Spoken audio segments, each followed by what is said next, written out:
Assalamu alaikum wa rahmatullahi wa barakatuh. Good morning, students. Last day we have studied about the internal structure of the human heart, and now today we are going to discuss about the blood circulation in human body. Student, blood circulation in human body is also called double circulation. Why it is called double circulation? I will explain in today's class.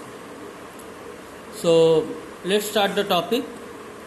So this is the structure of the human heart, and I have made a schematic representation. This is the schematic representation of the human heart.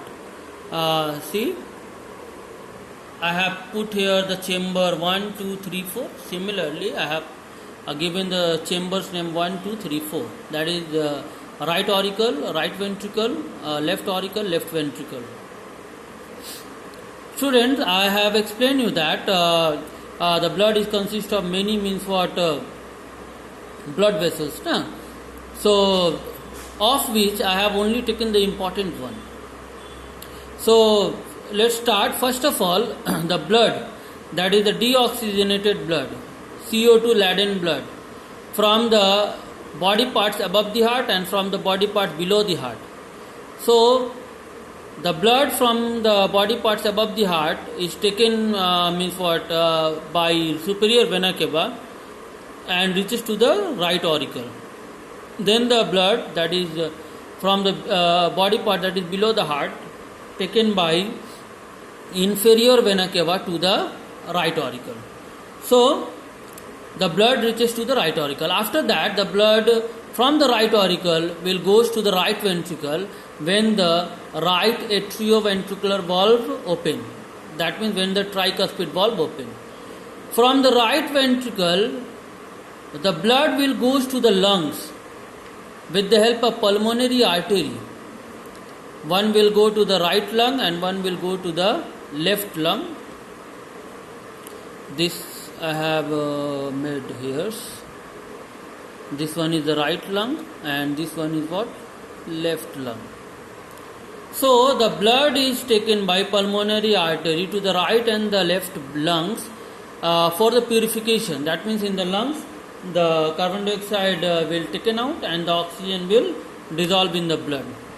Then from the lung the blood will enters into the left auricle, that means in the third chamber, with the help of pulmonary vein.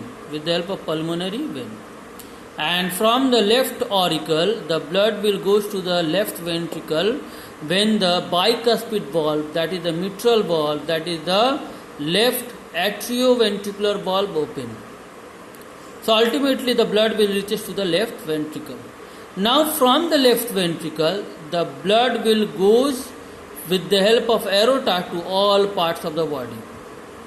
The oxygenated blood will goes to the all parts of the body from the left ventricle with the help of aorta.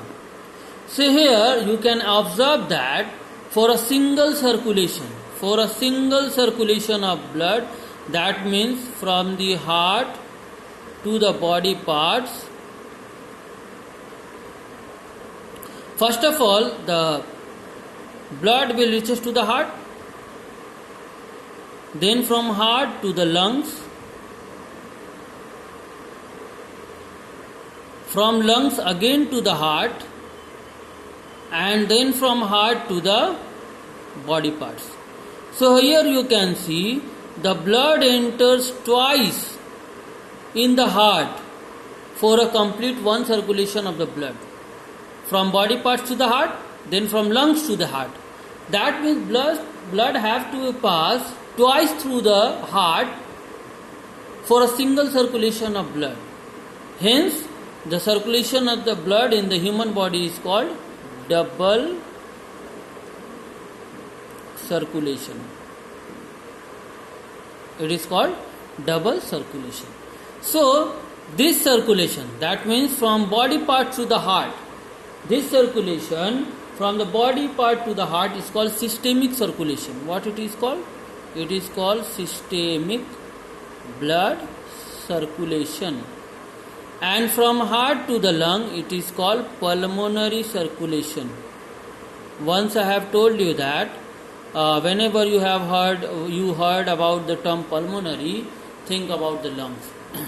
So the circulation of blood in human body is called double circulation because the blood have to be traveled twice through the heart for a single circulation. And what are the two types of circulation?